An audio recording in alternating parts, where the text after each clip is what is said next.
Welcome everyone to our channel conceptual learners. आज हम NCERT science exemplar class 8 के MCQ solutions discuss करने वाले हैं। ये पार्ट 4 रहेगा इस सीरीज का। इससे पहले हम फर्स्ट 3 पार्ट्स में चैप्टर 1 to 13 के जो एमसीक्यू हैं उनको डिस्कस कर चुके हैं। So let's start chapter 14, chemical effects of electric current. First question is an electric current can produce. जो इलेक्ट्रिक करंट है वो क्या प्रोड्यूस करता है? A heating effect only, b chemical effect, c magnetic effect, d chemical heating and magnetic effect. So हमारा जो electric current होता है वो chemical heating and magnetic effect तीनों ही इफेक्ट जो है वो प्रोड्यूस करता है। केमिकल इफेक्ट में अगर हम देखते हैं तो इसमें हमारा जो इलेक्ट्रोप्लेटिंग की जो प्रोसेस होती है वो आती है, साथ में हमारा जो इलेक्ट्रोलाइसिस होता है वो इसमें आती है। हीटिंग इफेक्ट में देखते हैं तो हमारे जितने भी हीटिंग अप्लायंसेस हैं वो सभी इसी हीटिंग प्रिंसिपल पे वर्क करते हैं। जो जूल्स लॉ ऑफ हीटिंग है वो इससे रिलेटेड है। इसमें हमारे जो हीटिंग अप्लायंसेस है वो इस पे वर्क करते हैं। हीटिंग अप्लायंसेस में हमारा हीटर हो गया, गीज़र हो गया, आयरन हो गई, ये सब क्या है? हीटिंग अप्लायंसेस है जो कि heating effect of electric current पर वर्क करते हैं। मैग्नेटिक इफेक्ट में अगर हम देखते हैं तो जो हमारा इलेक्ट्रोमैग्नेट होता है वो magnetic effect of electric current पे वर्क करता है। इसमें हम मैग्नेट जो है इलेक्ट्रोमैग्नेटिक इंडक्शन के बारे में पढ़ते हैं, सोलिनॉइड के बारे में पढ़ते हैं। सो इसका जो करेक्ट आंसर है वो ऑप्शन डी रहेगा। Now next question, Buju and Paheli performed experiments taking similar bulbs and cells but with two different solutions A and B. So यहाँ पे आप दो फिगर देख सकते हो। हमारे पास एक में सॉल्यूशन A है, एक में सॉल्यूशन B है, लेकिन जो दोनों ही सॉल्यूशन है उसमें जो आपको इफेक्ट देखने को मिल रहा है वो डिफरेंट है। जो सेटअप ए है उसमें कहा गया है कि जो बल्ब है हमारा वो ज़्यादा ग्लो कर रहा है एज कम्पेयर टू जो सेटअप बी में हमारा जो बल्ब है। तो हमें बताना है कि जो सॉल्यूशन है उसका क्या इफेक्ट होता है। तो यहाँ पे एक कहा गया है, they found that the bulb in the setup A glow more brightly as compare to that of setup B. जो बल्ब ए है वो ज़्यादा ग्लो कर रहा है सेटअप बी के कंपैरिजन में। सो इससे हम क्या कंक्लूड करते हैं? A, higher current is flowing through the circuit in setup B. जो सेटअप ए है उसमें हाई करंट फ्लो हो रहा है। B, higher current is flowing through the circuit in setup B. जो सेटअप बी है उसमें ज़्यादा करंट फ्लो हो रहा है। C, equal current is flowing through both the circuit. दोनों सर्किट जो है उसमें इक्वल करंट फ्लो हो रहा है। और D, the current flowing through the circuit in the two setup can not be compared in this manner. इस तरीके से हम जो दोनों सर्किट्स हैं उसमें जिस तरह से करंट फ्लो कर रहा है उसको मेजर नहीं कर सकते हैं। तो अगर आप यहाँ पे देखोगे तो जो सॉल्यूशन ए है हमारा वो गुड कंडक्टर है इलेक्ट्रिसिटी का। इसी वजह से जब उसमें डिसोशिएशन हो रहा है, जब हम उसमें से इलेक्ट्रिसिटी को पास कर रहे हैं तो वो डिसोशिएट हो रहा है, ज़्यादा नंबर ऑफ इलेक्ट्रॉन्स यहाँ पे प्रोड्यूस हो रहे हैं और जो बल्ब है हमारा वो ज़्यादा ग्लो कर रहा है। वहीं पे जो सॉल्यूशन बी है वो ए के कंपैरिजन में इतना अच्छा कंडक्टर नहीं है, इसलिए जो बल्ब है हमारा वो कम ग्लो कर रहा है। तो इससे हम क्या कंक्लूड कर सकते हैं? जो ऑप्शन ए में दिया गया है कि हायर करंट जो है वो फ्लो कर रहा है सर्किट ए में। सो यहाँ पे ऑप्शन ए जो है वो हमारा करेक्ट रहेगा। Now next third, Buju's uncle has set up an electroplating factory near his village. He should dispose of the waste of the factory. Bujju के अंकल ने एक इलेक्ट्रोप्लेटिंग की फैक्ट्री लगाई है, उनको जो उसकी वेस्ट है वो उसको कहाँ डिस्पोज करना चाहिए जो फैक्ट्री से निकल रही है? A, in the nearby river, b, in the nearby pond, c, in the nearby cornfield, d, according to the disposal guidelines of the local authority. So जो वहाँ की लोकल अथॉरिटीज़ हैं उन्होंने जो guidelines दी गई हैं कि जो फैक्ट्री की वेस्ट है उसको कहाँ डिस्पोज करना, उनके अकॉर्डिंग उनको जो है अपनी जो भी फैक्ट्री की वेस्ट है उसको डिस्पोज करना चाहिए। तो यहाँ पे ऑप्शन जो डी है वो हमारा करेक्ट रहेगा। अगर हम बाकी तीनों ऑप्शंस में देखते हैं, रिवर, पॉन्ड एंड कॉर्नफील्ड, अगर इन तीनों में हम जो हमारी फैक्ट्री की वेस्ट डिस्पोज करेंगे जो तो तीनों ही जो है हमारा लैंड पोल्यूशन क्रिएट करेंगे। कॉर्नफील्ड में अगर हम करेंगे तो, और रिवर और पॉन्ड में करेंगे तो यहाँ पे हमारा जो वाटर पोल्यूशन है वो होएगा। तो यहाँ पे वाटर एंड लैंड पोल्यूशन होने के चांसेस काफ़ी ज़्यादा हैं। तो इन्वायरमेंट को हमें पॉल्यूट नहीं करना है और जो सेफ्टी गाइडलाइंस है उन्हीं के अकॉर्डिंग हमें उनको डिस्पोज करना चाहिए। सो option D is the correct answer. Next fourth, when electric current is passed through a conducting solution there is a change of color of the solution, this indicates। जब हम electric current को एक conducting solution से पास कराते हैं तो उसमें हम देखते हैं कि उसका जो कलर है सॉल्यूशन का वो चेंज हो रहा है। इससे क्या पता चलता है? A, the chemical effect of current, b, the heating effect of current, c, the magnetic effect of current, d, the lightning effect of current. So इससे हमें जो केमिकल इफेक्ट ऑफ करंट है वो देखने को हमें यहाँ पे मिलता है। सो यहाँ पे ऑप्शन ए जो है हमारा वो करेक्ट आंसर रहेगा। Next fifth question, which one of the following solution will not conduct electricity. इसमें से कौन सा जो सॉल्यूशन इलेक्ट्रिसिटी को कंडक्ट नहीं करेगा?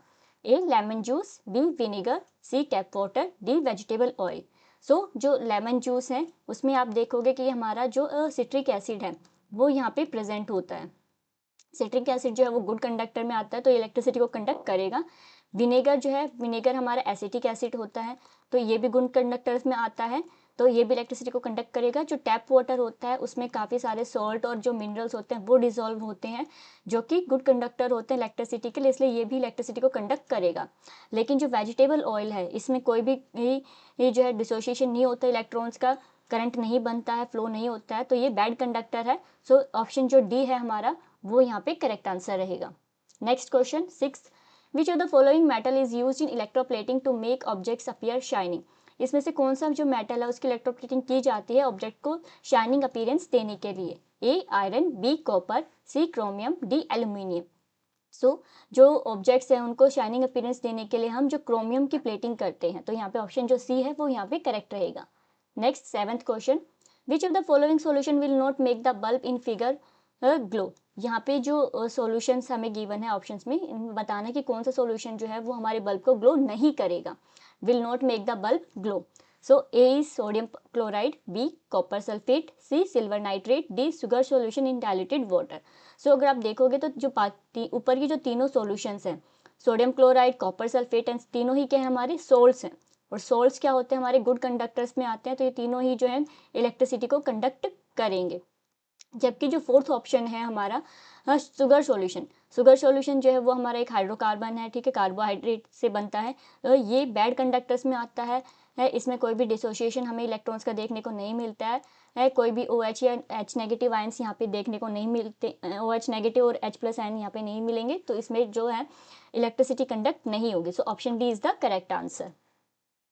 Now 15th chapter, some natural phenomena. First question, an electroscope is a device which is used to find if an object is, electroscope एक device है जिससे हम पता लगा सकते हैं A charge, B magnetic, C free of cracks, D hot, कि कोई ऑब्जेक्ट हमारा चार्ज है नहीं है, मैग्नेटिक है कि नहीं है, फ्री ऑफ क्रैक्स है या नहीं है, या डी हॉट है। तो इसमें हम इलेक्ट्रोस्कोप से क्या पता लगाते हैं कि ये डिवाइस है जिससे हम मेजर करते हैं किसी ऑब्जेक्ट में चार्ज है या नहीं है। सो यहाँ पे ऑप्शन ए जो है वो करेक्ट रहेगा। Now next question second, electric current is used to be passed from one body to another.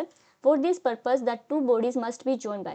Electric current को जो है एक बॉडी से दूसरी बॉडी में ट्रांसफर हो रहा है, तो इस पर्पस के लिए हमें दो बॉडीज को किससे कनेक्ट करना चाहिए। A cotton thread, B plastic string, C copper wire, D rubber band. So जो हमारे कंडक्टर्स होते हैं वही जो है करंट को एक बॉडी से दूसरी बॉडी में ट्रांसफर करते हैं। तो यहाँ पे अगर आप देखोगे तो cotton thread, plastic string and rubber band तीनों ही जो है हमारे इंसुलेटर्स हैं, इलेक्ट्रिक करंट को कंडक्ट नहीं करते हैं।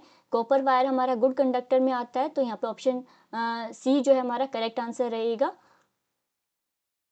Next third, the movement of the earth plate causes, जो अर्थ प्लेट की मूवमेंट है उससे क्या आते हैं। A cyclones, B lightning, C earthquakes, D thunderstorms. So यहाँ पे जो ऑप्शन सी है अर्थक्वेक्स, जब अर्थ प्लेट्स की मूवमेंट होती है तो वहाँ पे अर्थक्वेक्स जो है जनरेट होते हैं।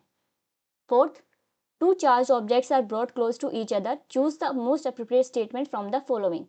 दो चार्ज ऑब्जेक्ट्स को अगर हम पास लेके आते हैं तो यहाँ पे कुछ स्टेटमेंट्स हमें दी हुई हैं, हमें बताना है उनमें से कौन सी स्टेटमेंट सही है।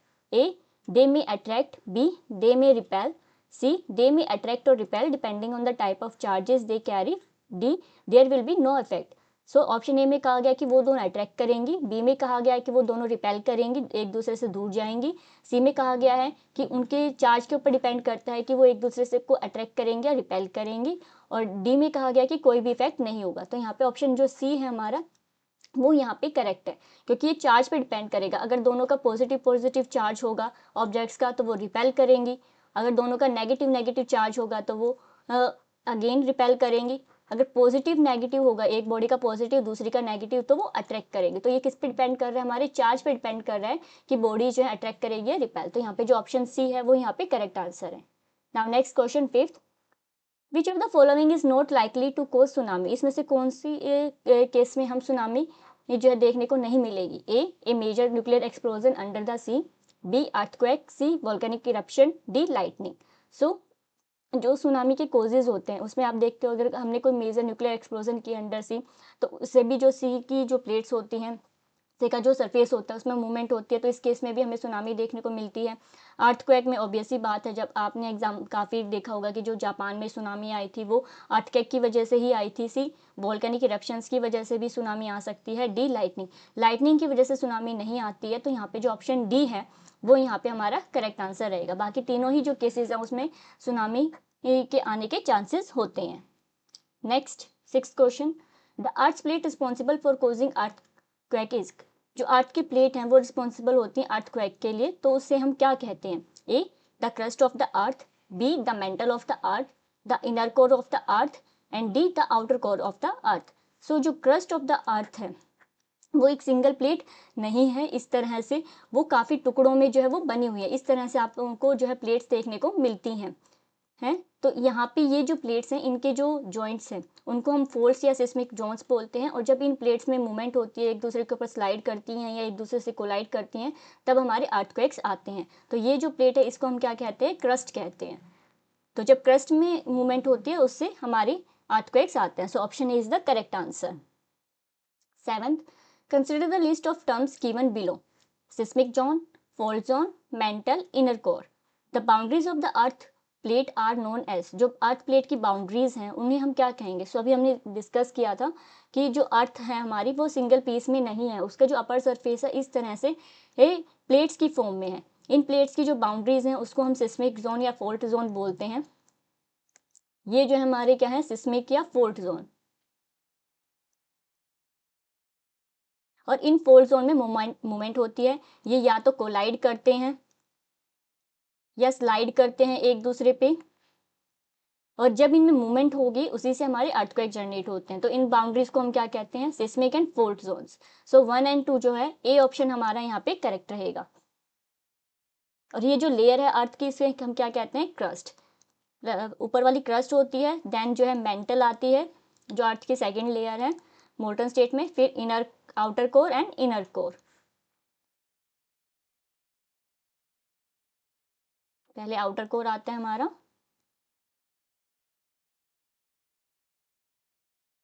And then inner core. ये जो है डिफरेंट लेयर्स हैं किसकी? अर्थ की।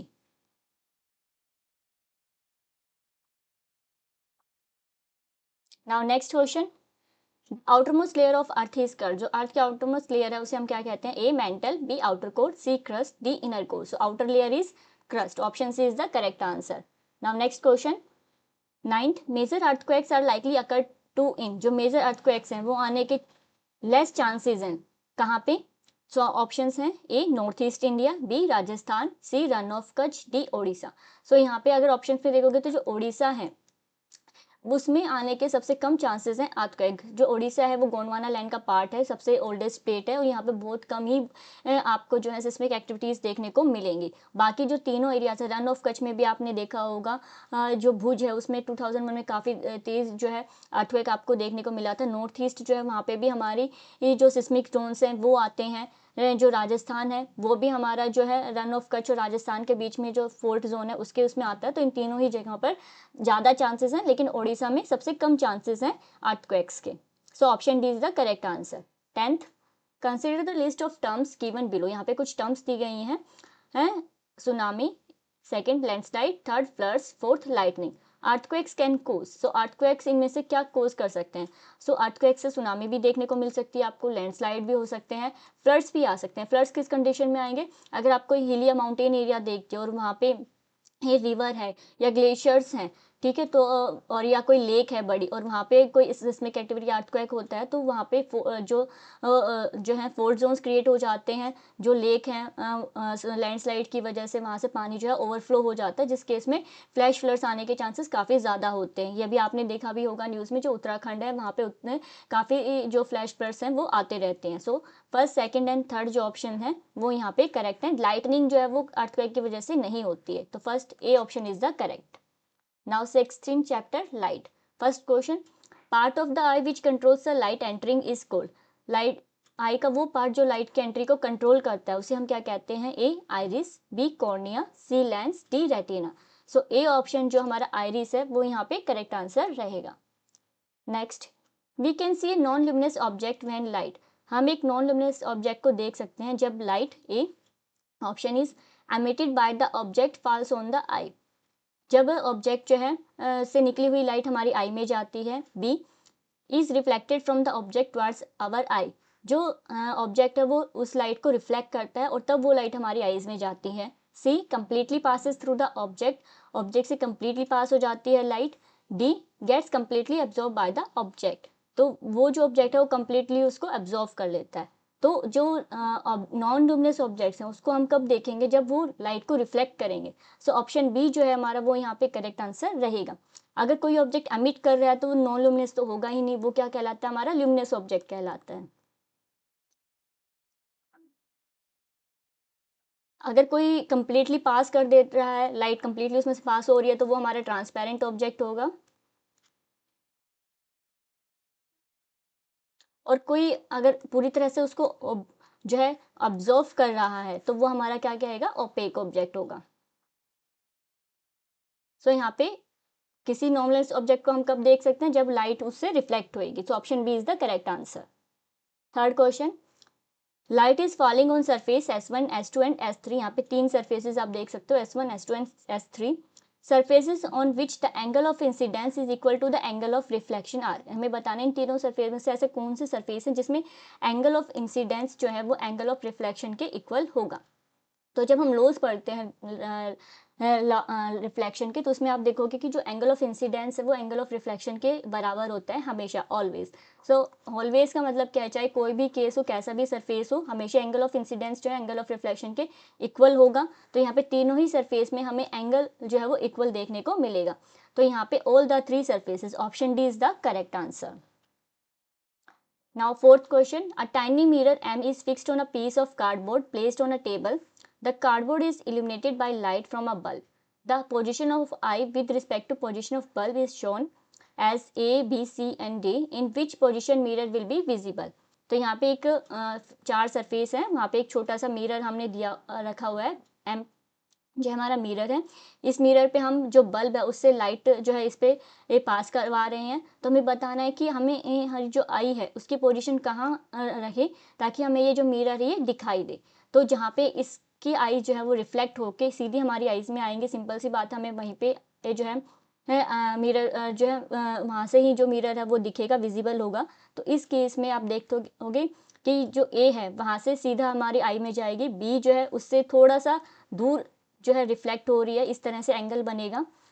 सी में तो बिल्कुल ही नहीं, सी में इस लाइट की डायरेक्शन इस तरफ है तो रिफ्लेक्शन हमारा इधर होगा, जबकि आई की पोजीशन हमारी यहाँ पे है। डी में भी बिल्कुल नहीं, इस तरह से जो है। तो ए जो है उस केस में हमें जो है वो मिरर विजिबल होगा। तो यहाँ पे ऑप्शन ए जो है वो करेक्ट होगा। Next question, a small hole P is made in a piece of cardboard. The hole is illuminated by a torch as shown. The pencil of light coming out of the hole falls on the mirror. जो एक cardboard है इसमें एक whole है P, वहाँ से हमने torch से लाइट पास कराई है। यहाँ से एक जो है हमें at which point should the eye be placed so that the hole can be seen. तो हमें इस अपनी जो आईज है उसको किस पोजीशन पे रखना चाहिए कि हमें यहाँ पे जो है होल दिखे। सो यहाँ पे अगर हम बी इस पे रखेंगे, बी नहीं सॉरी ए अगर पोजीशन पे अगर हम रखेंगे तो जो हमारा एंगल है वो इक्वल होगा। सो ऑप्शन ए जो है हमारा वो यहाँ पे करेक्ट रहेगा। आई की पोजीशन कहाँ होनी चाहिए, ए पोजीशन पे। फिर six question, two mirrors A and B are placed at right angles. A mirror और बी हैं, दोनों राइट एंगल्स पे हमने यहाँ पे रखे हैं। To each other, a ray of light incident on mirror A at an angle of 25 degree falls on mirror B after reflection.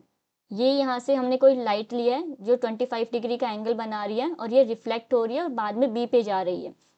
The angle of reflection for the ray reflected from mirror B will be would be. So हमें बताना है कि जो angle of reflection बनेगा B से reflect होने के बाद वो कितना होगा। तो यहाँ से अगर आप देखोगे तो ये इस तरह से जो है ये लाइट रिफ्लेक्ट होके ये इधर आएगी बी पे, यहाँ पे आने के बाद ये इसका नॉर्मल बनेगा यहाँ पे, और यहाँ से फिर ये दोबारा से रिफ्लेक्ट होगी। तो हमें ये जो है ये बताना है कि ये एंगल हमारा कितने का यहाँ पे बनेगा। एंगल ऑफ रिफ्लेक्शन ये हमारा यहाँ पे है, ये एंगल ऑफ इंसिडेंस है। तो यहाँ पे आप देखोगे कि अगर ये 25 पे है तो ये यहाँ पे 65 डिग्री का एंगल यहाँ पे हमें देखने को मिलेगा। 90 माइनस 25 65 और 65 हम यहाँ पे रिफ्लेक्ट होगा। एंगल ऑफ इंसिडेंस और जो रिफ्लेक्शन होता है वो हमेशा इक्वल होते हैं, I is equals to R. तो यहाँ पे ऑप्शन जो सी है हमारा वो यहाँ पे करेक्ट होगा। सो एंगल आर कितना होगा हमारा 65 degrees. Now next question 7th, which of the following statement is correct regarding rods and cones in the human eye? So human eyes में दो तरह के सेल्स आपको देखने को मिलते हैं, रोड्स एंड कोन्स। जो रोड्स होते हैं वो आपको ब्लैक और वाइट विजन में हेल्प करते हैं, या नाइट विजन में आप कह सकते हो, उसमें हेल्प करते हैं।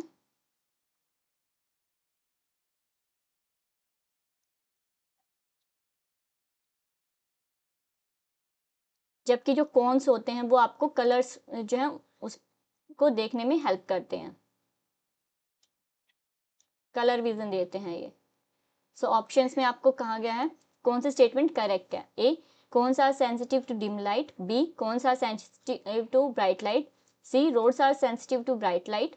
And D, rods can sense colour. So यहाँ पे ऑप्शन जो सी है हमारा, जो रोड्स होते हैं वो ब्राइट लाइट के सेंसिटिव होते हैं, ठीक है। तो यहाँ पे ऑप्शन सी जो है वो हमारा करेक्ट रहेगा। Now next 8th question, in the figure of human eye the cornea is represented by the letter. इस फिगर में बताना है कि जो कॉर्निया है वो कौन से लेटर से रिप्रेजेंट किया गया है। तो यहाँ पे आप देखोगे